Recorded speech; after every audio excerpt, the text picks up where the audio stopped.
Pasca insiden terbakarnya puluhan kapal penangkap ikan di Pelabuhan Benoa, pihak kepolisian masih terus melakukan investigasi. Nah, setidaknya dibutuhkan 2 alat bukti untuk memastikan penyebab kebakaran.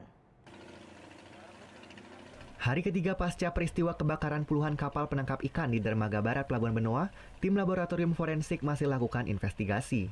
Meski pihak kepolisian sudah memeriksa sebanyak 14 saksi, namun untuk membuktikan penyebab kebakaran dibutuhkan 2 alat bukti sah.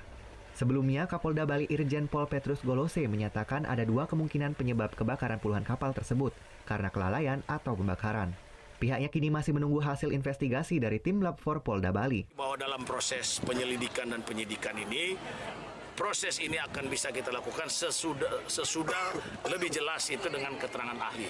Keterangan ahli itu dikeluarkan dengan surat yang dikeluarkan oleh laboratorium forensik. Laboratorium forensik berdasarkan pemeriksaan yang signifikan kepada tempat kejadian perkara. Jadi tidak boleh sekarang kan sampai tadi malam kita lihat masih ada api-api sedikit. Nah, itu kita masih dalam proses. Dari data terakhir, sebanyak 43 kapal penangkap ikan habis dilalap api di dermaga barat Pelabuhan Benoa dan Pasar. Peristiwa ini terjadi pukul 2 Senin dini hari. Kebakaran bermula dari terbakarnya kapal Cilacap Jaya Karya. Karena posisi kapal yang berdekatan, api akhirnya dengan mudah merembet ke puluhan kapal lainnya. Tidak ada korban jiwa dalam peristiwa ini, namun kerugian ditafsir mencapai ratusan miliar rupiah. Surya Sanjaya melaporkan untuk NET.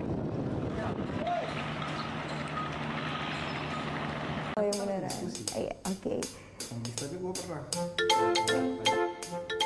Nah, udah kan untuk beritanya? Jangan lupa di subscribe, di like, dan juga di komen ya akun YouTube dari Net Bali. Terima kasih udah subscribe. Yang belum, jangan sampai lupa. Di sebelah sini nih. Subscribe.